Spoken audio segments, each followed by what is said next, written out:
guys, and welcome to this video module on negotiation tips.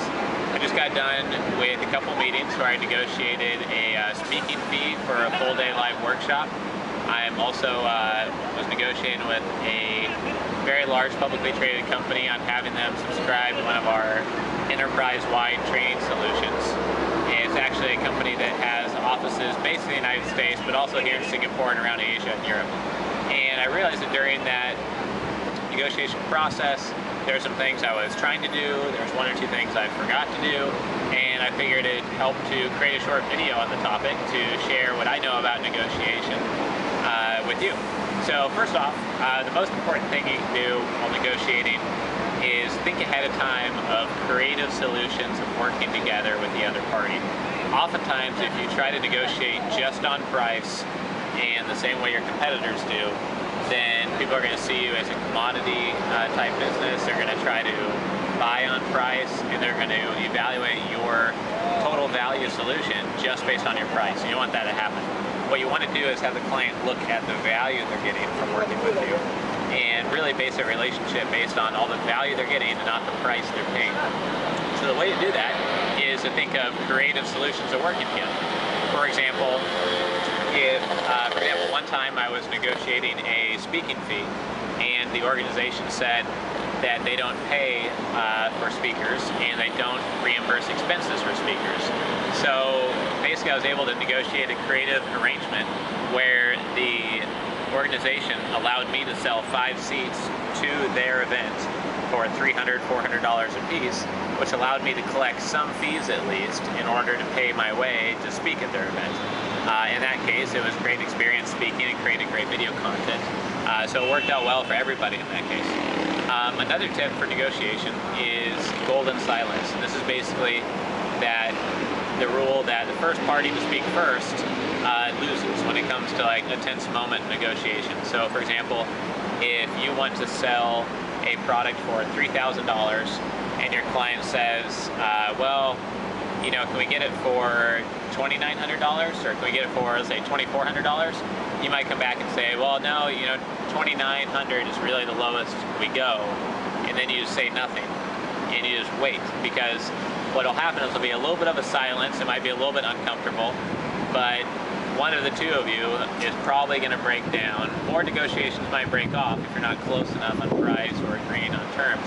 But oftentimes, if you're keeping in mind ballpark figures they might accept in the negotiation process, saying a competitive number that's not giving away too much and then being quiet can work very well. They might say, wow, that sounds expensive. And then if you quickly lower your price, you're going to give that concession away very quickly. Whereas they say, wow, that's really expensive, you can either be totally quiet or maybe mention a couple of your benefits or what goes into the creation to create your product. But just being totally silent, they might then say, I can see why it's expensive. They'll start to reason in their head of why you might be a little bit more expensive than they might have hoped. Another negotiation tactic is to look at the number 1 and number 2 risk of doing business with you and try to remove that risk completely. Take it out of the picture. Use your guarantees to remove the risk. Try to reverse the risk.